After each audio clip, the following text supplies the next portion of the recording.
This is Hannibal here from The Hannibal TV on YouTube with a daily wrestling news update. Powerhouse Hobbs, one of AEW's top up-and-comers, bodybuilder, African-American wrestler, who once wrestled on, I think it was Collision, former Great North Wrestling Canadian champion Jeremy Prophet. That was a Toronto taping. He is going to WWE, it appears, because he's officially been removed from the AEW roster page. He did wrestle on Dynamite and Collision this week. So the unusual thing about it is they sat out Jericho since April, but they used Hobbs. And Hobbs, although he's a big up-and-comer, he's not as much of a ratings getter as Jericho. But they used Hobbs right up until the end. And speaking of ratings, Dynamite only did 0.08 this week, 526,000 viewers. Again, they're making like $180 million a year off of WBD, which is being sold to Netflix. So it'll be interesting to see what happens to the AEW TV shows. NXT, they only are getting like $26 million a year from CW. They did a 0.09 and 618,000 viewers. So the development WWE show is still kicking AEW's butt. Too Cold Scorpio, who I've wrestled a bunch of times, had an incident where he was working security. I think he's got like 6 or 7 kids. He still wrestles, but he was doing security at a gas station. Got attacked, had to resort to using a knife. That was about 2 or 3 years ago. The trial date is at the end of the month, January 26th, a Monday. So I wish him the best on that. Speaking of former Great North Wrestling Canadian champions, PCO appeared for Juggalo Championship Wrestling over the weekend. Of course, we air some of their footage. I just feel PCO's in his 60s now, I believe, and he's still gashing himself hard way.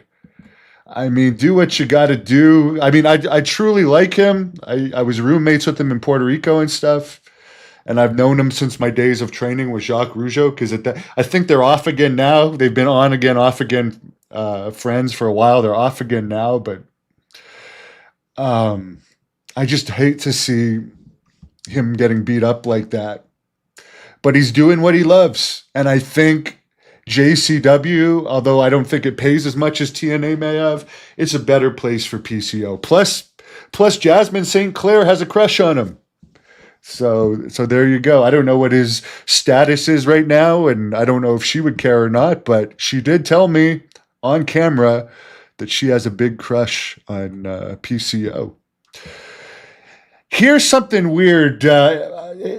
AEW has signed a bunch more small wrestlers. MJF wrestled one of these guys on the weekend. I don't know if it was part of the wrestling deal to get signed, but MJF wrestled on the weekend against these 2 wrestlers. And this was for Limitless Wrestling in Maine. One of them is, I think, called Jordan Oliver, and the other one is Alec Price. I haven't heard of them, but they're both signed now. So take a good look at them. AEW is going down the same lane. Let's hire small indie-looking wrestlers, and they're expecting a different result. They're getting 0.08s right now. They should fight for the better guys like Hobbs to keep, and try and bring some names over from WWE, but it's going to be hard. Their TV show is in jeopardy. Yeah, they can pay a lot, but they're not getting very good crowds overall. A lot of crowds under 1,000 last year.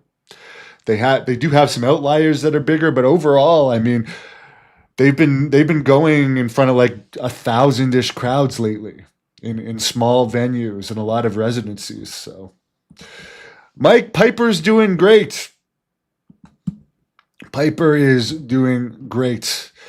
Abu Weasal from Stampede Wrestling, a legendary manager there, is going to be doing an interview with me Thursday night at, I guess it's going to be 7 p.m. Or sorry, it's going to be 11 p.m. Eastern. 11 p.m. Eastern.